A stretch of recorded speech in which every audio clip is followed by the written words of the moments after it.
Welcome to the New Orleans Jazz Museum.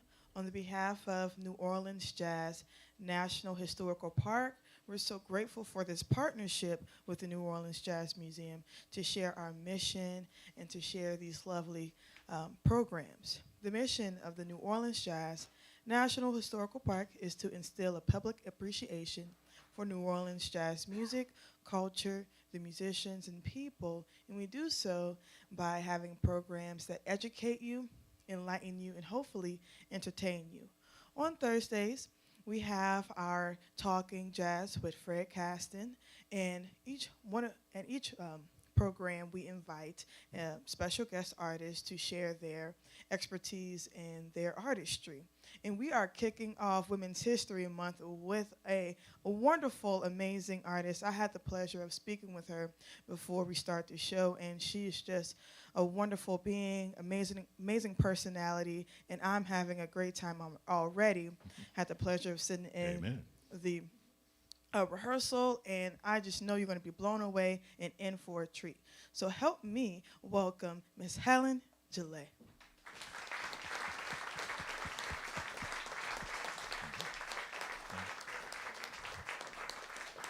Good afternoon, ladies and gentlemen. Thanks for coming out for this session of Talkin' Jazz with me, Fred Kasten, in concert.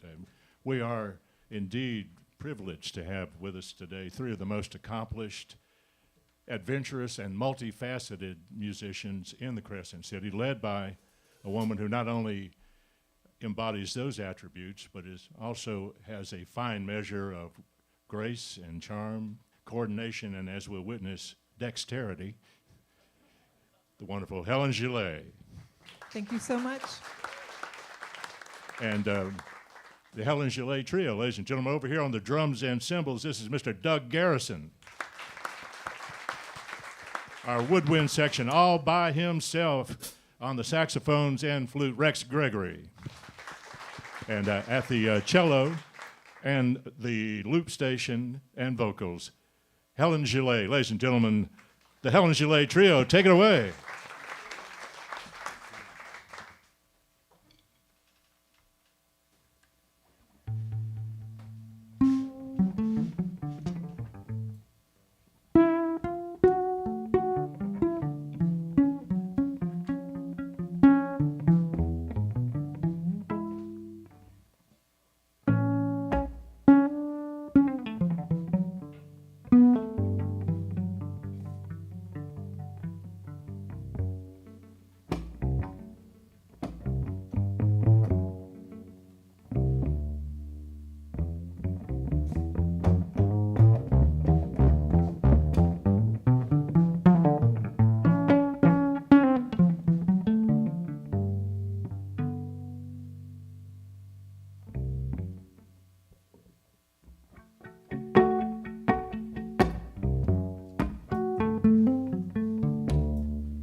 Slow drag by the shore.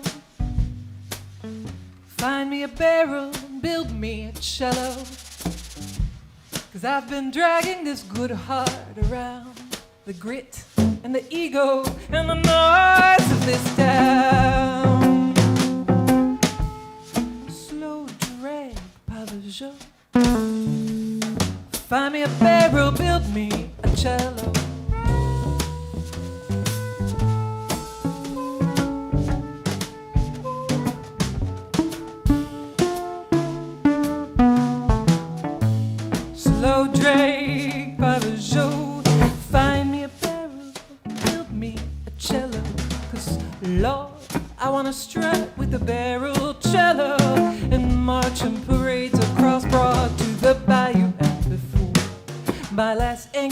pulls away, and I bury these fingers in a second grave. Slow drag of a show.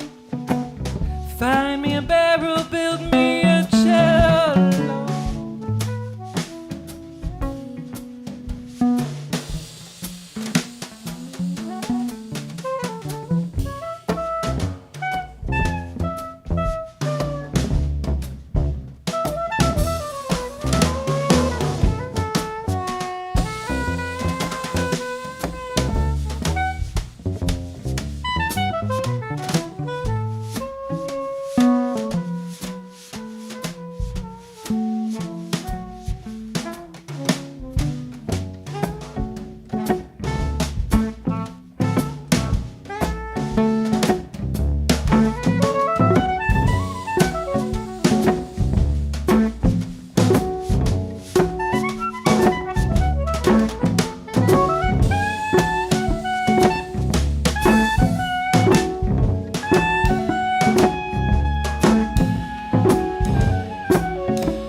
Find me a barrel, build me a cello, 'cause the Lord on a strut with a barrel cello and marching parades across Broad to the bayou before my last anchor pulls away and I bury these fingers in a second grave.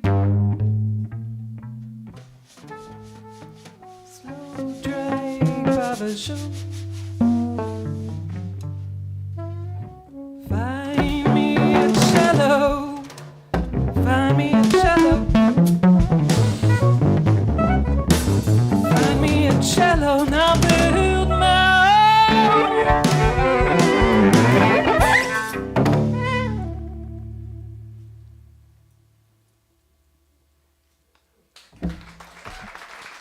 Slow drag, Pavajot, ladies and gentlemen. Thank you. Helen Gillet, slow drag, Pavajot.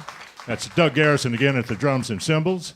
Mr. Rex Gregory on the soprano sax there, and Helen with the cello, the vocal, and operating through that loop station.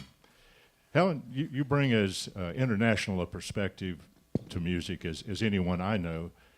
You have lived in, by my count, and I may have missed a couple, at least 5 countries: Belgium, Singapore, Japan, the USA, and New Orleans. You are correct. You are correct, sir. But you were born in Belgium, but pretty soon, as a youngster, moved to Singapore. Is that right? Yeah, I was. Can you guys hear me? Okay, good. I was 2 years old when I moved to Singapore. My father is Belgian and my mom's American from Chicago, and my dad got a job in Singapore. And a typical expatriate family would stay for 2 years and then go back to their country. But my dad saw that we were all having a great time, and he just made sure he just kept finding new work. And he stayed there 9 years, so we did have a great time. It was a wonderful place to grow up. And during that period, is when you began on the cello. Then I understand you're still a tall person. You were a tall girl. Yes, and you wanted, when the opportunity came to select an instrument, you really wanted to play the bass, but your mom kind of slid the cello. She tricked me. Yeah, she was. She sat us down when we were both 9. My brother and I have an older brother, 2 years older. His name's Sam. He's a drummer, but he chose the trumpet at that time. We were told to. We just thought this was part of growing up. You look at a big orchestra of instruments and you choose one, and then you learn how to play it. So I was very, very lucky that my parents tricked me on a lot of levels, but in good ways. I think it turned out okay. I chose the cello, or I chose the bass because I saw the bass players standing up, and I just figured that's where they sent the tall people, like for pictures and for symphonies. That's where the tall people end up. But then I went to the music store in Singapore, and this Mandarin Chinese man gave me a cello. And I was like, and he said, sit down. I was thrown off. And I said, well, when do I get to stand up? And then my mom quickly interrupted and said, oh, that'll come later. So. Promises. I know, right? So you did start with cello, but did you like it? I did. I had the pleasure of starting with a Filipino cellist from the Singapore Symphony Orchestra. Her name was Ermina Ilano. And she was very clever, also really smart woman, much like my mother. She sat me down and said, well, hug your cello, make sure it feels right. And then she proceeded to play it like a really wonderful cello player can play the cello. So my first sounds were not the typical dying cat sound. They were like, the swan, So, which put the right thing in my ear, but then when I picked up the bow later, I was like, "How did you do that right away?" So it's a tricky instrument. It takes 2 years to learn how to make a sound that's not going to clear the apartment complex. And your parents, I'm sure, were delighted that was the approach that she took. Yes, they were. Too bad she couldn't come home with me and play for them at home. Play the exercises.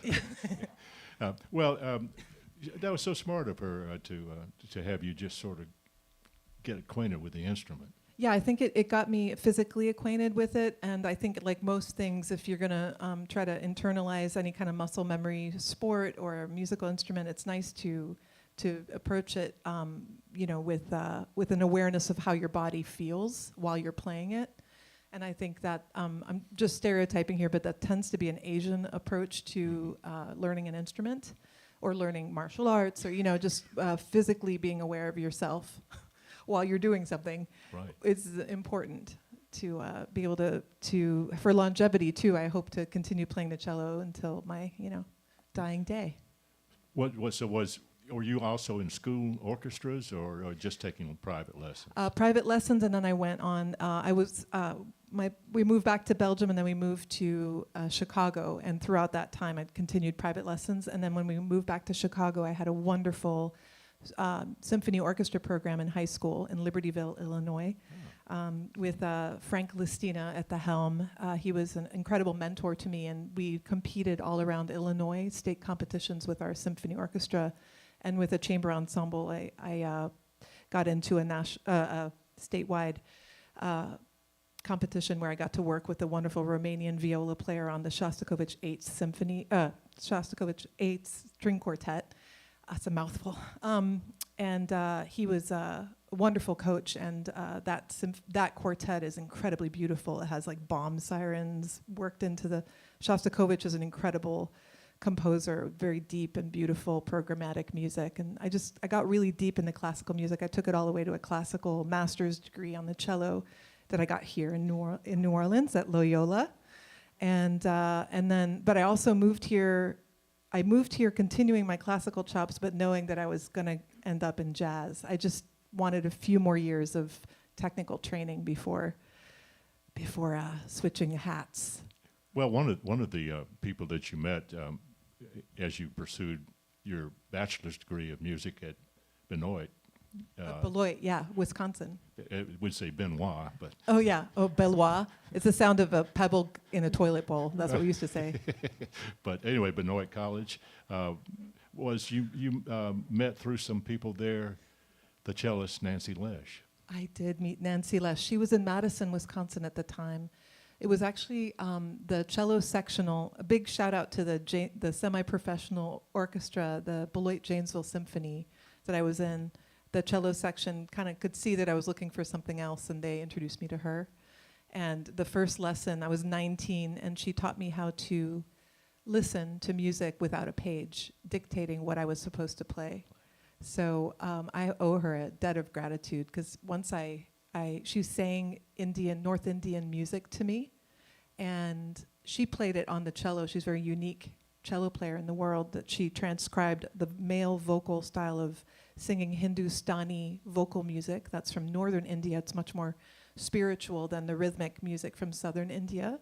And she sang to me and had me play what I was hearing, what she was singing on the cello. And I swear that first lesson, I didn't know where to start.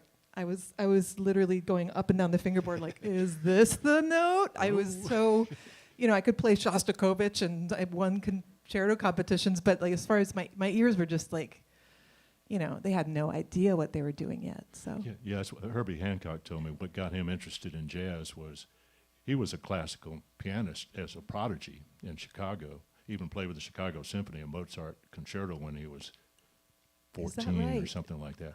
But that around that same time, they had a talent show at his high school, and a youngster there had a jazz trio and played the music of the 50s beboppers, George Shearing in particular.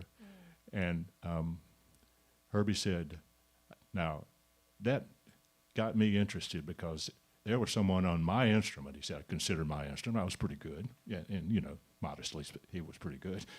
Yeah. Who could do something I couldn't do, and that's improvise. And he went home, ran home, asked his mom, Mom, I found out he listened to George Shearing records, this guy that, was great in the talent show. We need some George Shearing records. And she said, we have George Shearing records. And he said, what? No, we need George Shearing records. He said, you remember a couple of years ago at Christmas, there's some records I wanted to give you, and I gave them to you, but they weren't the ones you wanted, and you just didn't want to listen to them. You just put them away. Yeah, I remember that. Those were George Shearing records. So he goes to the record cabinet. Turns out the tune the kid played that won the talent show was on that record. And he starts listening to jazz. So anyway, the idea is turned on to improvisation as a major method of approaching music. Yeah, it's much better when it's your idea, That's when it really sticks, when you can internalize, or when you get that strike of inspiration. The Indian music was my gateway into jazz, because I had no idea the cello could even do anything else. I hadn't heard that many cellists, even in rock bands, I think.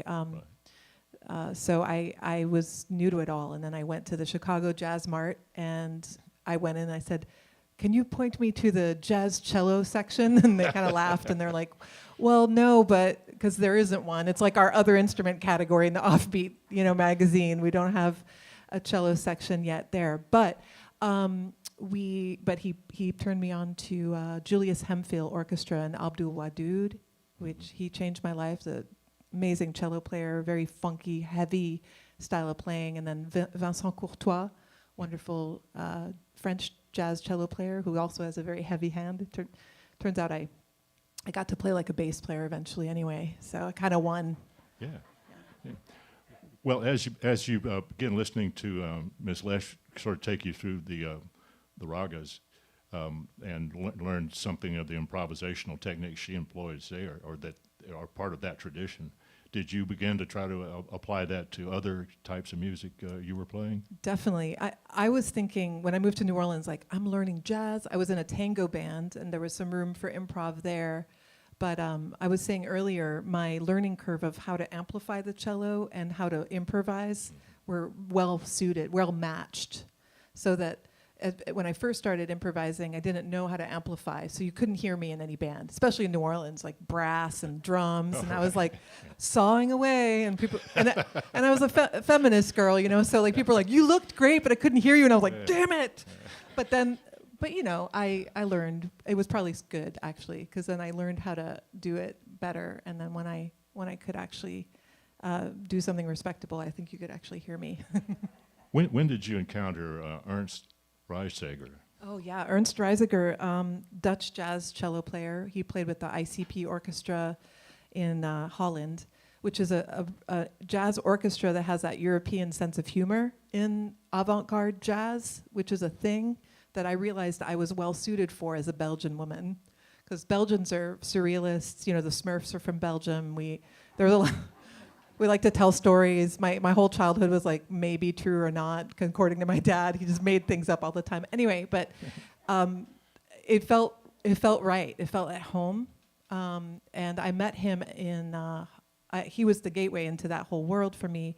I met him in Hartford, Connecticut, out of all places, at the New Directions Cello Society Festival, which is a bunch of cello nerds trying to improvise, which is a great place to go. It's the mecca for cello players trying to, you know, think outside. Now, I mean, there's bluegrass, jazz, rock, everything in between there. So, and I went as a student, and then 20 years later, they invited me back as a keynote performer, which was a beautiful full circle. So yeah, that's a nice thing. But Ernst ended up coaching a cello quartet. It was an Argentine cellist, a Swedish cello player, a guy from Berkeley, and me. We had a good time. I bet that's a great sound, a cello quartet. It is. It is. Like a trombone quartet kind of in its sonorities. Yeah, absolutely. A lot of mid-range. Yeah. Got to know when to speak. Yeah. Or speak all at once and creative. When you get in 4-part harmony with overtones, man, it can really. It's amazing. And then, you know, the cello truly is a percussive instrument. Ernst Reisager used to stand up and play it all around the room, and a sense of humor, obviously. And he'd be really serious, and then he'd just get up and like kind of walk around the room, and people were like, "Wow!" His whole thing was freeing up the performer, you know, sense of humor, and infusing that sense of humor into the performance, so that you can achieve a freedom in your improvising. That is really unique. I mean, Werner Herzog hires him for his soundtracks now. Yeah, he does.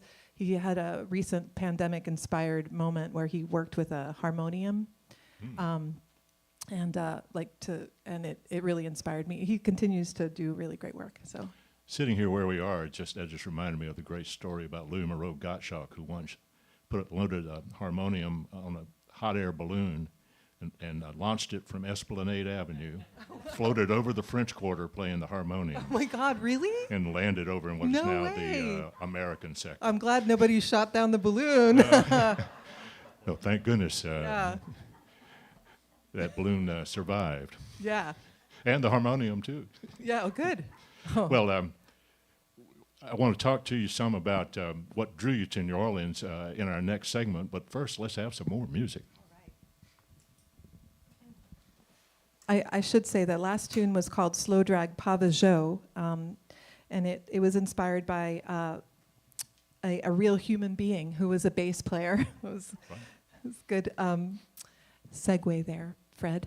But he built himself a bass out of a wooden barrel and a bedpost and some old keys. And I saw his bass here at the U.S. Mint at the Jazz Museum, and I was inspired to write a song. Sort of fantasizing about him building me a cello that I could beat up, but because this one's taken some hits. So speaking of, we're going to start with some cello drumming. This is a song I wrote during the pandemic called Mes Amis, It's funkier, and it's in French. It's based off of the oldest French poem ever written by Rutebeuf. It's called Mes Amis, My Friends.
mes amis. Sont mes amis devenus que devenus que Chadin si bien connus. Où sont mes amis? Sont mes amis devenus que devenus que Chadin si bien connus. Où sont mes amis? Sont mes amis devenus que devenus que Chadin si bien connus. Où sont mes amis? Sont mes amis devenus que devenus que Chadin si bien connus. Où sont mes amis? Ils sont tous Chadin si bien connus. Ils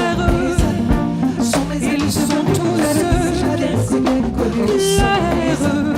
Sont mes amis devenus que devenus que Chadin si bien connus. Où sont mes amis? Sont mes amis devenus que devenus que Chadin si bien connus. Où sont mes amis? Les amis. Do one more. One more.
Beautiful.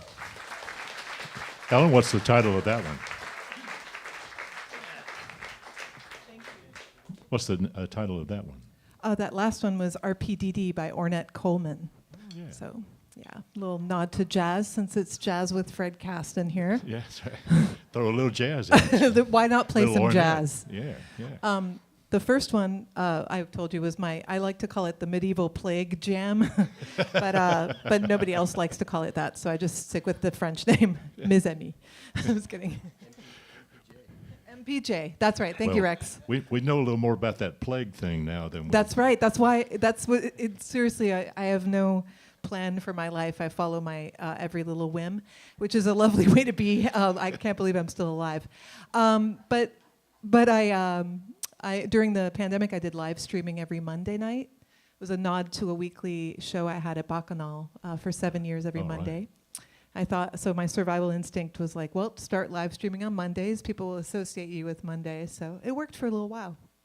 And but I was in that little studio in my backyard thinking of new things, and I read this poem that was written during the Black Plague about losing all your friends. And I was like, I'm inspired.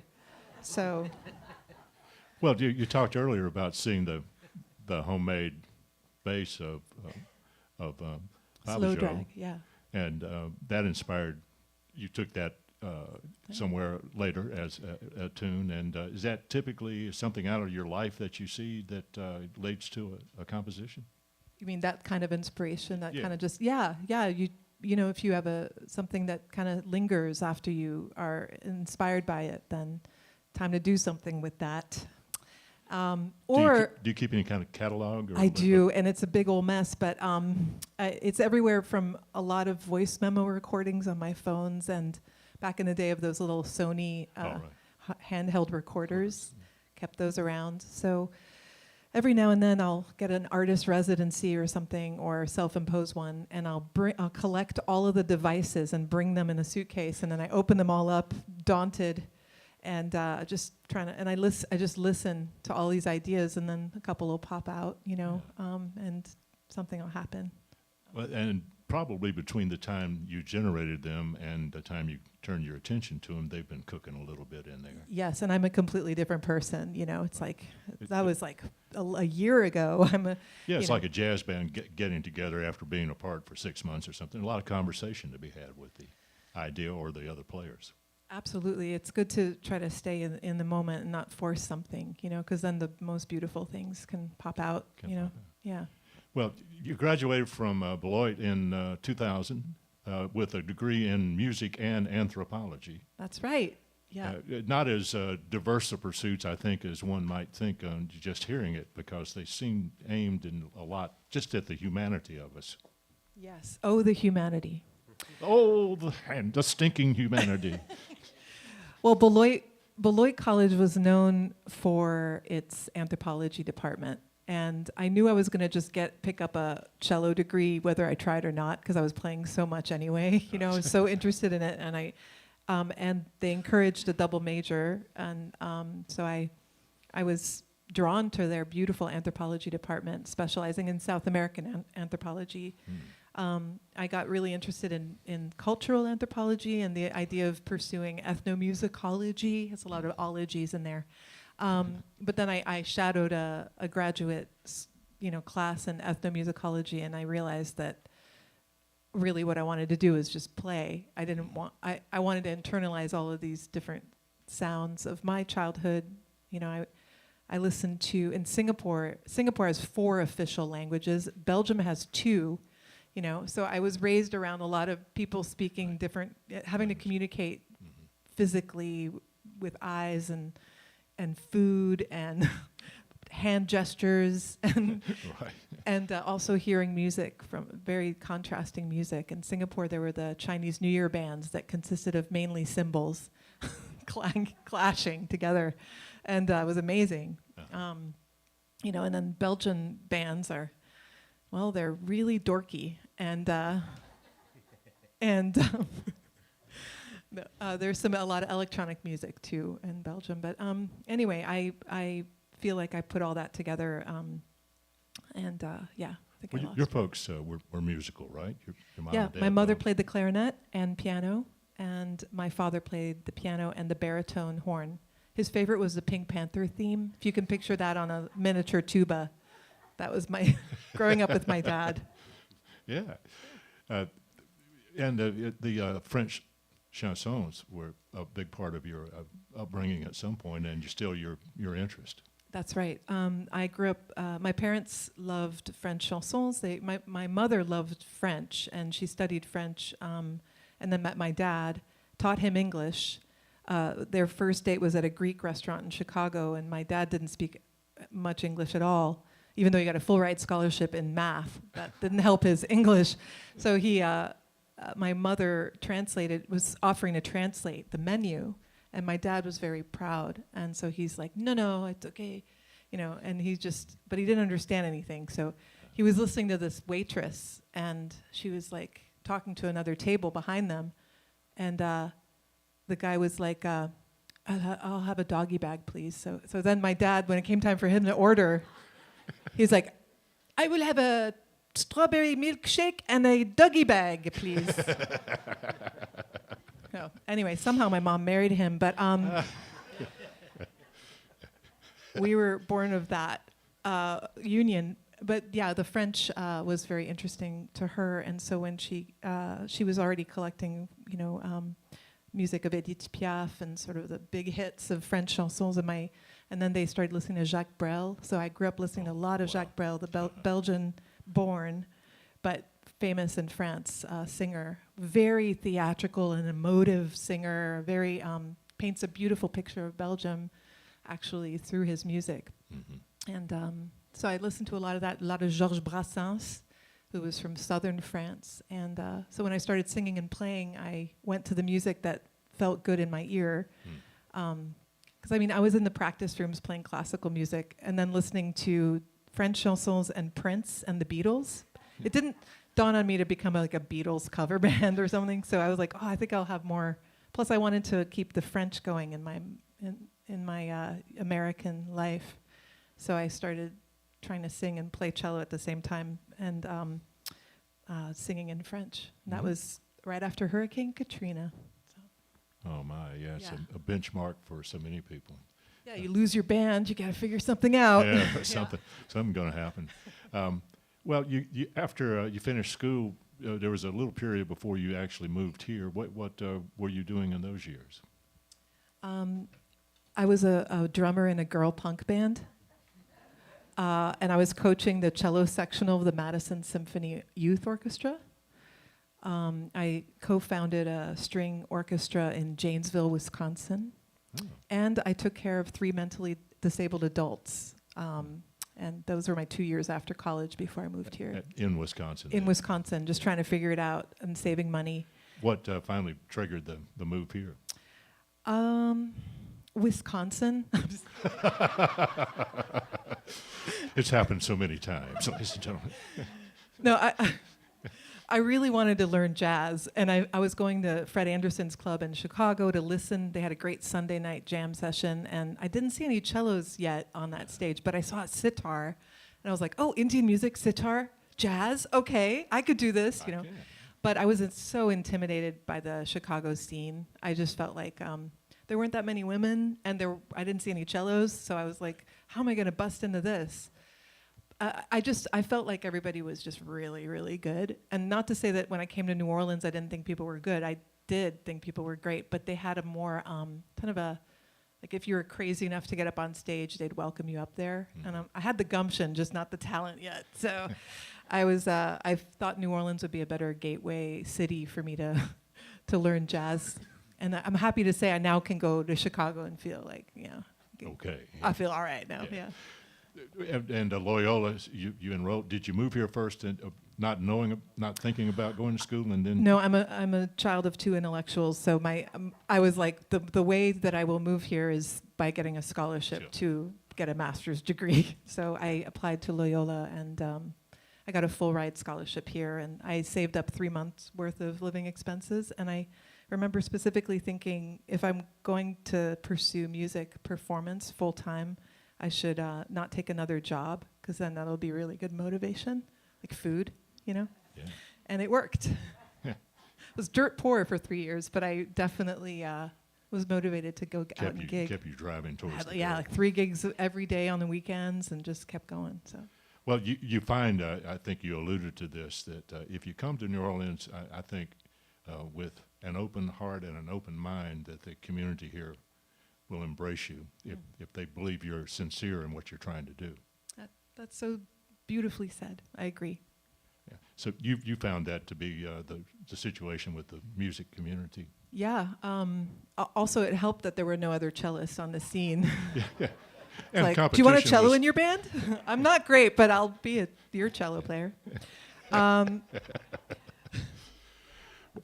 Also, just to say the word feminist again for fun in this interview, I think it also was a good smokescreen for my gender.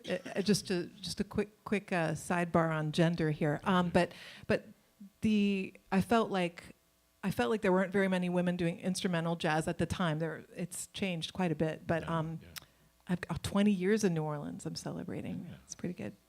But I feel like the cello was a good smoke screen, because it was like, Right. you know, I would just be like, here, you need a cello in your band, and then we'd stop. We didn't focus on the gender so much. So, I'm probably, yeah. That's another interview, but I just wanted to give, if anybody's interested, talk to me after. Got a lot to say about that. But it was fun to take the cello on this joyride through New Orleans music, you know, funk and jazz and all rock, Southern rock, and all of the styles you can learn when you come here with, like you said, with an open mind and open heart. And I was sincerely trying to be better, and everybody got, you know, I mean, I'm sitting on stage with two of the gentlemen that are such badasses and such supportive musicians that are an example of why I was able, you know, just where the group I fell into was just also an improvising group that had some of that sense of humor I was mentioning earlier, in the avant-garde approach to jazz. And you kind of have to be okay with nobody coming to your gig when you're playing a lot of out there stuff, you know. It humbles you, you know, and the sense of humor is pretty active usually. So I felt good in that group, but then I also played a lot of, you know, I just learned so much. Mark Bingham, Piety Records. I became a resident cello player for out-of-town folks and local folks recording there. Marianne Faithfull and Cassandra Wilson, I got to record with them, and Dr. John, and all these, you know, all these recordings it's just an amazing. I venture to say you're the only artist ever probably who recorded with Dr. John, Ed Sanders, and Andre Codrescu. Yeah, nice. I'll take that feather in my cap. Thank you Yes. very much. Put that at the top of your resume. Okay, I will. You'll help me with that later. Okay. But so you came to school, got the master's, but you were working your way into a wider range of activities musically here than just what was going on in the school. Definitely. I was, getting a degree by day and then going out and playing. So yeah, I didn't sleep much those first couple years, but it was so much fun, you know, just learning. I had a wonderful cello teacher, Alan Nisbet at Loyola. Oh, you've done great work there for years. Oh man, bass and cello player, Yeah. and we lost him, a little while back, unfortunately. But he trained a lot of us string players, a lot of the big strings, the bass and the cellists. Yeah. So Alan was a wonderful teacher, and he used to say, he came to a gig at Snug Harbor that I was doing with James Singleton's orchestra, and he was like, "Oh, I liked it," and I was like, so nervous, you know. But he's a classical purist, Right. but he was supportive of what I was doing. But then he was like, "Just be careful with your posture." So there's that. There's that physical, right. Watch your body when you're playing. good teacher through and Yeah. through. Yeah, he had a big influence on string playing, I think, in the city in the last 35 years. or Yes, and something. he got his training in Illinois, I'm proud to say. Yeah. Illinois is a good state for classical music. They support it. I was Yeah. very lucky to end up there in high school. In fact, I met the mayor of Louisiana, and his wife is big into music education, but unfortunately they're on their way out probably. But I know, sad. But we need to continue that music education here in Louisiana so that more people can play cello and instruments that are kind of rooted in classical music too. So Right. I'll nod to that. Well, you had with Mr. Garrison and the late great Tim Green a trio for many years. Yeah, How did you meet these two guys? That is, Mr. Garrison and Tim.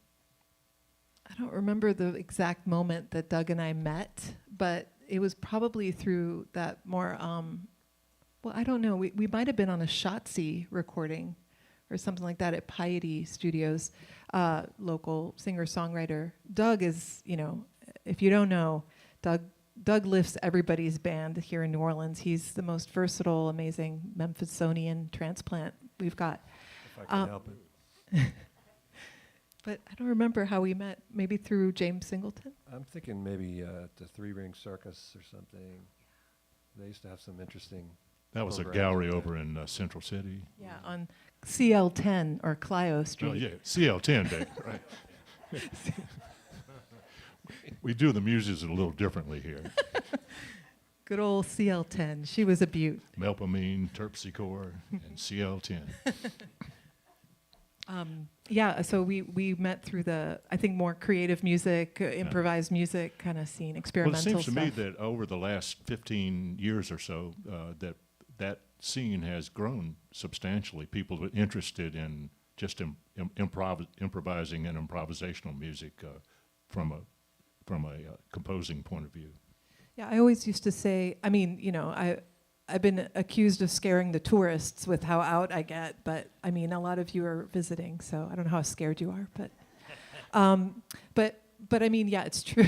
It's true that I always felt that the benchmark, one of the benchmarks since I've been here, I thought was Hurricane Katrina, and people needing art reflects what's going on. So I felt like people were, it wasn't just like a happy-go-lucky time. It was quite the opposite. So I think a lot of the music, there became, I don't know, I like to think that there's a correlation between those things, because I felt like there was the Open Ears music series that started every Tuesday upstairs of the Blue Nile.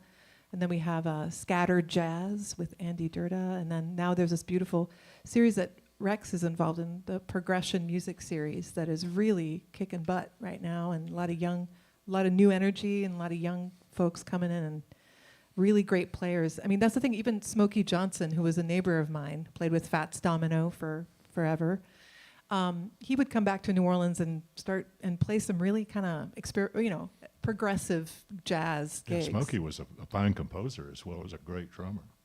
Yeah, and hilarious. Right, just a great New Orleans character and a great New Orleans artist. Yeah, wonderful man, really wonderful. And so man. you live right next door or nearby? For years, for about 15 years, or almost 15, or 12 years, I lived next to Smokey, and he became like my New Orleans dad. And he would ask me, "Where are you going?" And I was like, "Oh, I'm going to a recording session." He's like, "Are they writing the music out for you?" And I was like, "Probably not. Probably I'm just going to go listen to a song and see what feels right and play some cello on it." And he was like, "Well, I hope they're paying you twice." And then he would his equivalent of a mic drop moment was he had an electric wheelchair because he unfortunately had a stroke. He had to, Right. but he rocked that wheelchair. He had to change the wheels out constantly.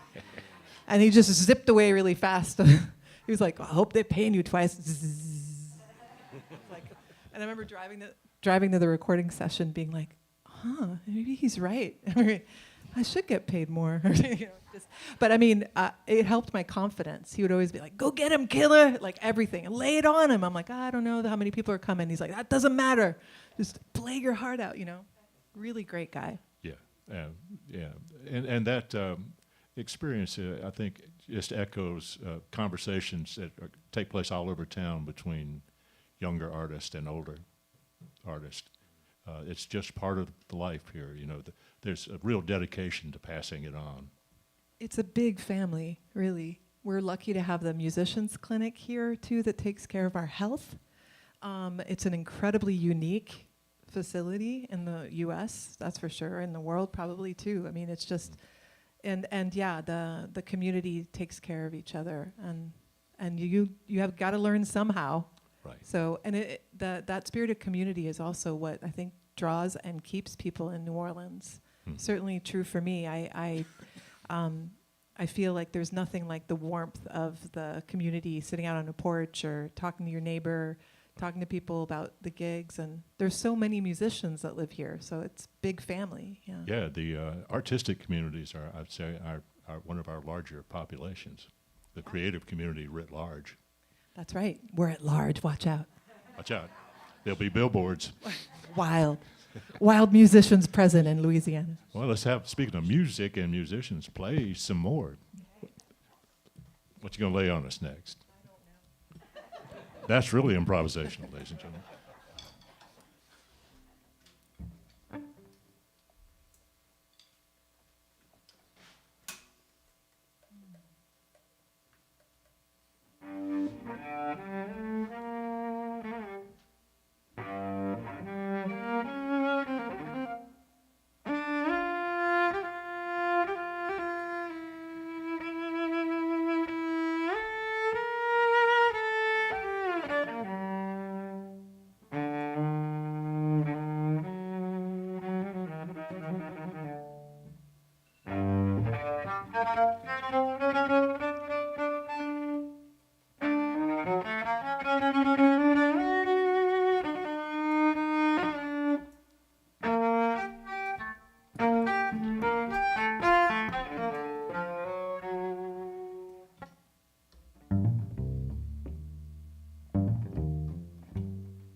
layer.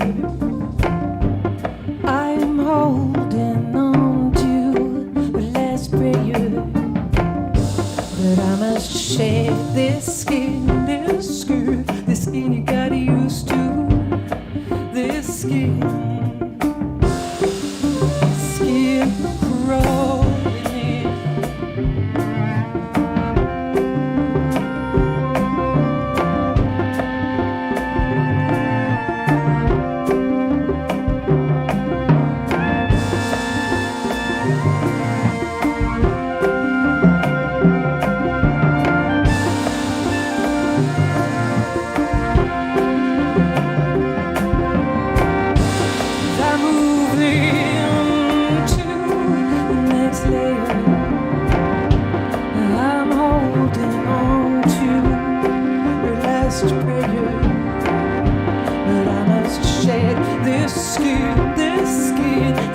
got used to this skin I'm crawling in.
Love you.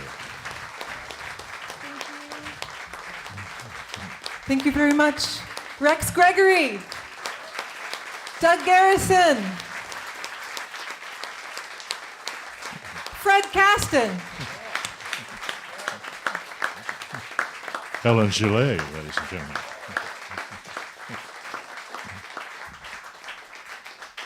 Helen, I love the story that is both the song and the title of the CD in 2018, Helkiaz, that a med invented by 19th century Belgian nuns. Yes, a medicine. A med, yeah. It was a probably opium, but No wonder it was so popular. I mean, it helped people feel a lot better. I mean, there is a hospital that is one of the oldest running hospitals in Europe. So if you're ever in Belgium, a lot of people go through Belgium on their way to France or Holland, and stop in Belgium. It's worth at least the fries, and the beer, chocolate, Smurfs. Anyway, But the hospital is called Notre-Dame à la Rose. It's in southern Belgium, so French-speaking part, in Lessines. And it was running for almost 800 years or something like that, Wow. and by a bunch of nuns who grew their own food and grew their own herbs. So the herb garden, you can still visit it and walk through and see all of these amazing herbs. I mean, a wealth of knowledge there. I mean, I don't know if anybody knows Hildegard von Bingen, but she, yep, celebrity amongst witches. I'm just kidding. Sorry. But she was also, you know, she wrote a book. She was clairvoyant and wrote a book about medicine that to this day is still studied. But they kind of are in that school, you know, of growing your own herbs and you know, just it's before my grandmother was a microbiologist who worked on penicillin, the second strand of erythromycin, the second antibiotic popularized after World War II. Anywho, but I grew up with this kind of at the house talking about microbiology and stuff, but the inventions in medicine a lot of times just come straight from observation and nature, right? So they have this amazing hospital, which unfortunately it stopped running, I think in 1980s. I think they finally stopped, but they've preserved a lot of it, and you can really visit it and see a history of European medicine. It's a museum you can visit. But what I like about them, and is that they also have modern art exhibits that go in there. But so they've had this like more avant-garde artwork meeting the old historical lessons. So it's a lesson in, you know, how to preserve our history is to give it some pizzazz. But Helkiaz was not only the medicine, probably opium, invented by these nuns, but also promoted and marketed by one specific nun that did a really good marketing campaign, apparently. Financed the hospital's activities, I heard. Probably, yeah. She was a special nun. I forget her name. I'm not going to try to guess, but I forgot the specific nun's name who invented Helkiaz, but the bottle was stunning. And I went and visited it, and I was just inspired by that whole story, so. And you have a LP here today. I do. Which I don't know which. This is a live recording? This was a live recording in the French Quarter at an art gallery called the Antio Gallery. So that was actually, it's made out of fabric, and it was sewn. There you can, if you have $950, you can commission the actual fabric cover, and it slips inside of it. Otherwise, mine are much more reasonably priced. But it was a live recording 4 Wednesdays in a row, and I played inside of an exhibit that was a big tree. So the album is called The Wind Shakes the Trees. And in the office in the back, there are 6 canary birds that were having a field day. So we put a mic back there. I couldn't really hear them in the room, but later I mixed them into the album. So, and they're all thanked by name. If you purchase the LP, you can. One of them is Voltaire. I won't give the rest away. I want to just let folks know a little bit about our other 2 players up here Yes, please. today. Mr. Garrison, you are a native of Memphis or grew up there at any rate? Yes, I grew up in Memphis, Tennessee. Did you get involved with music pretty early there? I think probably junior high school, around that age, playing with Was bands. percussion your first musical expression? Yes, it was. Ever try any wider other instruments? No, I'm still trying to learn this one. That's a good Working thought. on it. Yeah. Well, Memphis, of course, is a city with a deep musical tradition. True. Were you able to become a part of that scene at all? The Stax and the jazz scene there, and which would I think Finest Newborn is a guy who's legendary there as a great pianist and composer. I played with Finest for a number of years. There were a lot of great jazz players that came up through Memphis. Most of the, or a lot of the Stax and High Records people were still around when I graduated from high school, which was in the mid-'70s. And Stax had already just like started its way out. And so these people were around playing gigs, and I fell in with them. And had some great mentors. Got to play with a lot of great musicians that you can hear on records with Isaac Hayes and Al Green, people like that. So Oh, yeah. very lucky. Did you study music beyond high school, or just play? No, I studied privately with some great teachers in New York and Boston. Very fortunate to do that, and you know the road was kind of my school. I hit the road when I got out of high school. Tried to play as many different kinds of music as possible, and Who were some of the folks you were traveling with? Oh, local people in Memphis. You know, I played with a band in Memphis in the early '80s that had Duck Dunn on bass, and Oh, yeah, Andrew wonderful. Love, a saxophone player from the Memphis Horns, and toured a little bit with Rufus Thomas and Carla Thomas, and yeah, those are the names you would recognize probably.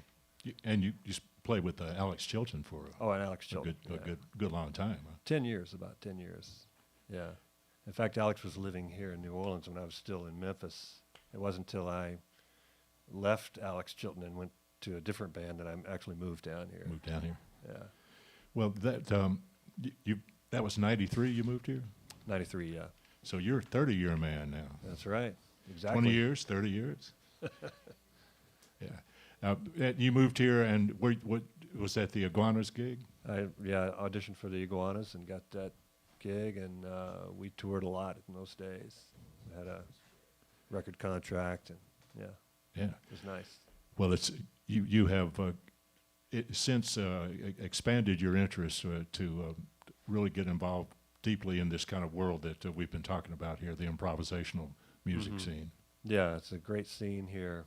And a lot of great players. And you mentioned the family earlier. I think we might have first played together. I know I first met Tim Green with Jonathan Freilic's Naked Orchestra, which is a great family of players that still exists now. Right, We still played still did a keeps residency here recently. gigs, yeah.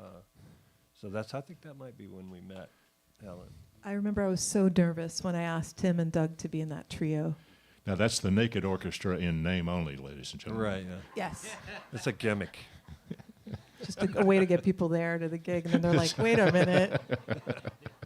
So don't get excited if you see their gig, or scared. Rex, you were a Houston lad.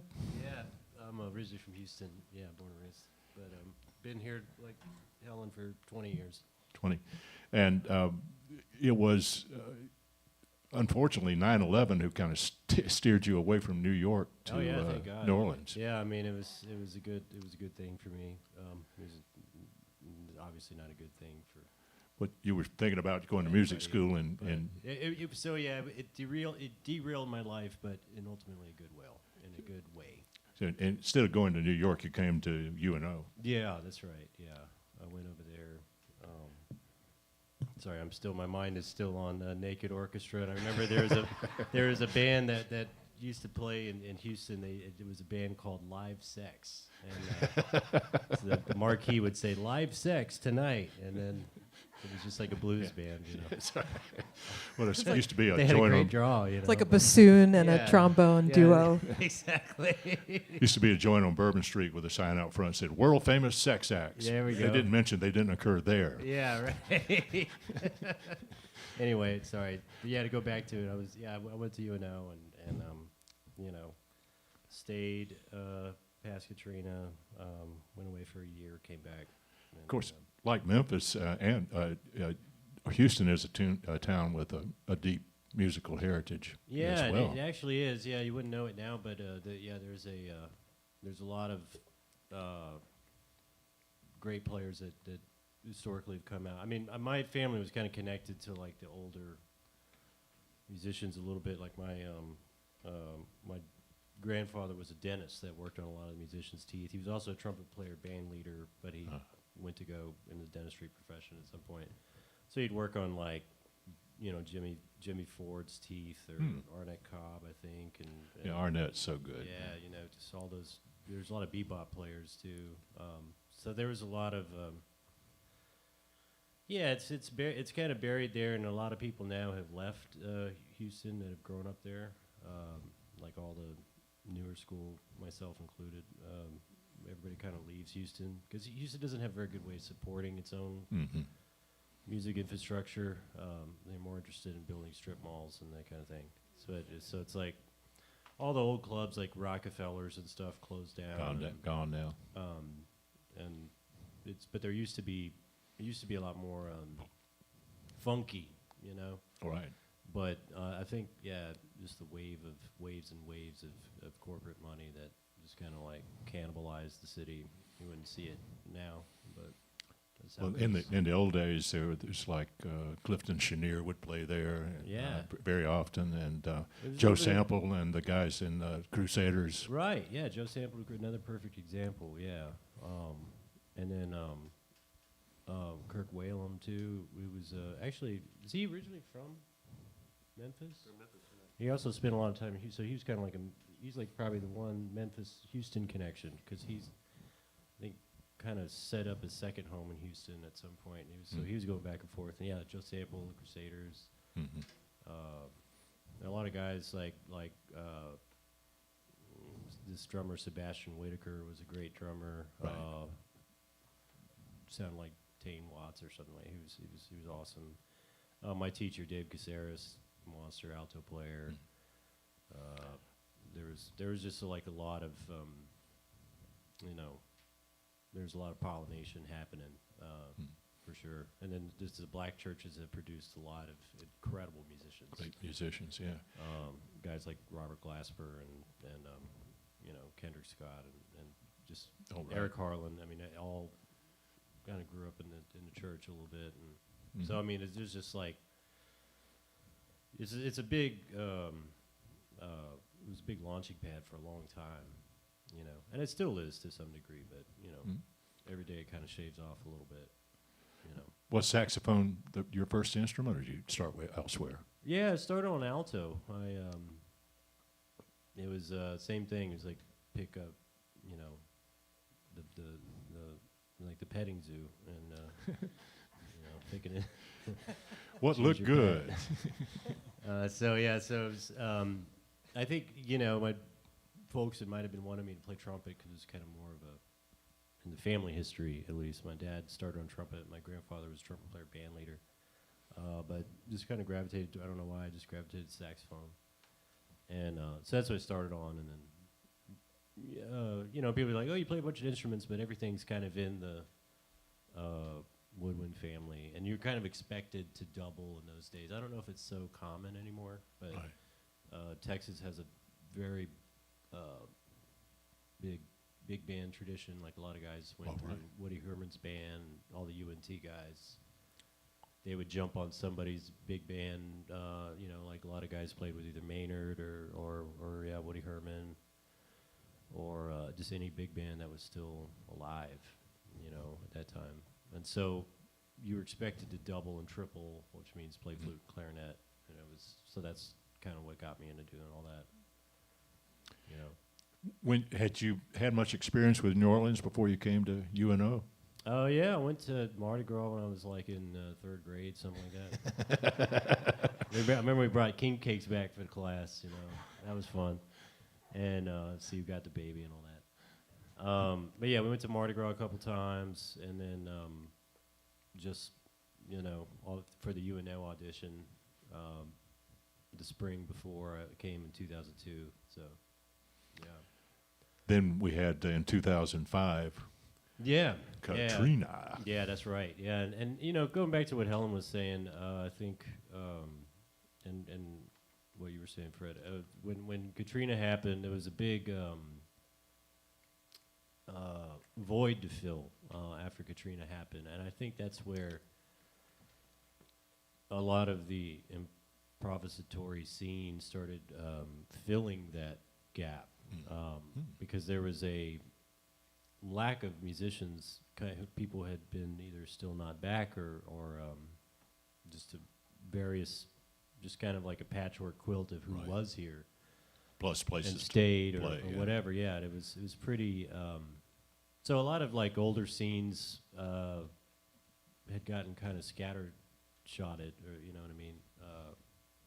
So that kind of music really kind of filled the void, because then you could get everybody on stage and everybody go from whatever point of departure that they had, and somehow it made sense, you know. Whereas, like, I think a lot of the scenes would have been a little bit more bifurcated previous to that.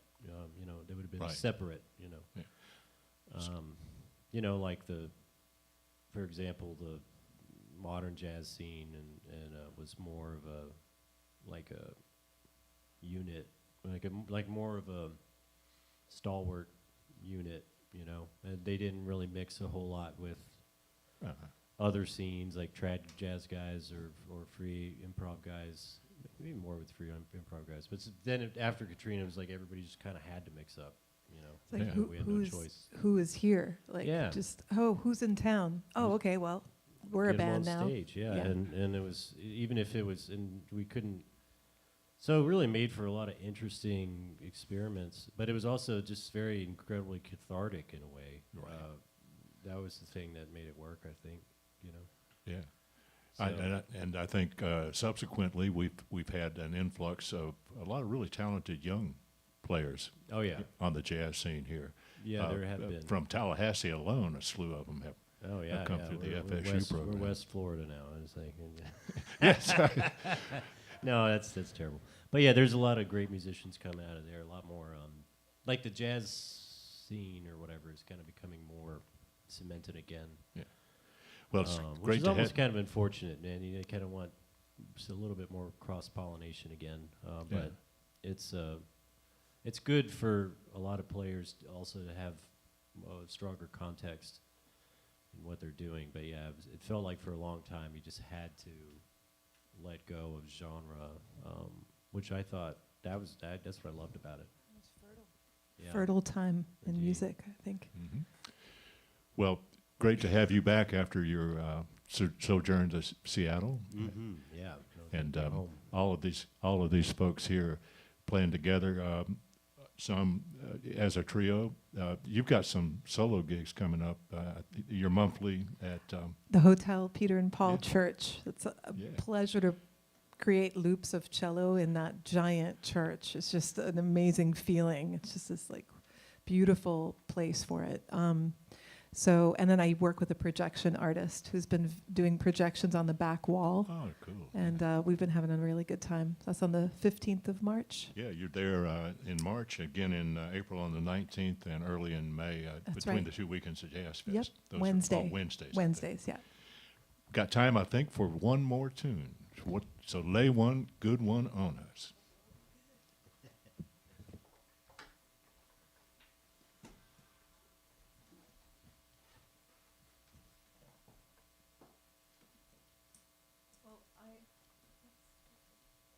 Why don't I take us to Belgium to close out here? This is a folk song by Jules Bocarne, who's a family friend and a wonderful poet.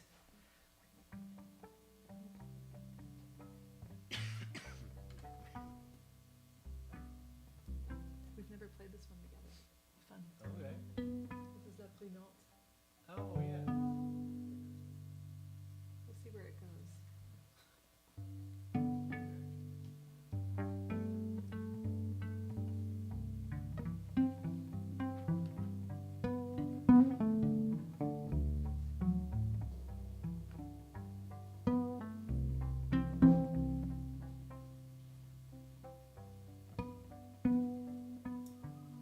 Qu'y a-t-il au fin fond des yeux qui vous regardent? Le temps est un passant jaloux qui vous canarde. Qu'y a-t-il au fin fond de toi quand tu me nargues? Le temps est un passant jaloux qui griffe avec sa patte de longues jambes au perché, ravi déroule le parcours enchanté des fées, te voir me saoule. À coup sur ton cœur est une rose, ma parfumeur. À À la brunante, tu composes tes secrètes pensées. Et comme t'as pas de miroir assez grand, tu te vois jamais entière. J'aimerais à moins d'inconvénients te servir de valoir-faire. Je ne suis qu'un gros Saint-Bernard au museau tendre. Je musardre dans ton boudoir, attendant que tu rentres.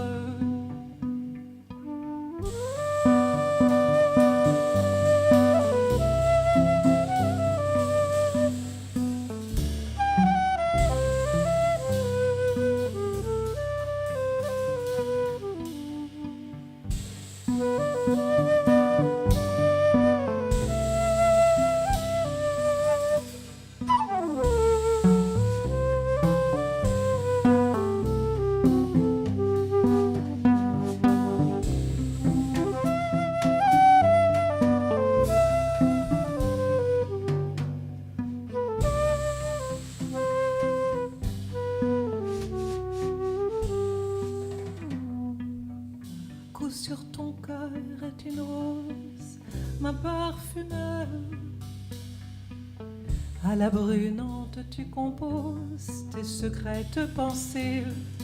Et comme t'as pas de miroir assez grand, tu te vois jamais entière. J'aimerais à moins d'inconvénients te servir de valoir-faire. Je ne suis qu'un gros Saint-Bernard au museau tendre. Je musardre dans ton boudoir, attendant que tu rentres. Je ne suis qu'un gros Saint-Bernard au museau tendre. Je musardre dans ton boudoir, attendant, attendant, attendant que tu rentres.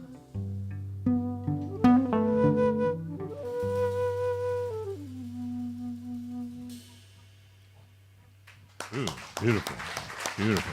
Ladies and gentlemen, Thank you very much. Merci beaucoup. over there on the drums and cymbals, Mr. Doug Garrison. On soprano, alto sax, and flute, Rex Gregory. With the cello and the looper and her beautiful vocals, Helen Gillet, the Helen Gillet Trio. And once again, give it up for Fred Kasten as well. Helen Gillet Trio. If you were here at the beginning, I told you are in for an amazing show. Please check out NewOrleansJazzMuseum.org, NOLAJazzMuseum.org for programs here, and also check out nps.gov/jazz for programs down at our site and for the rest of the week. I want to thank you for supporting, and please stop by again. Have a wonderful day.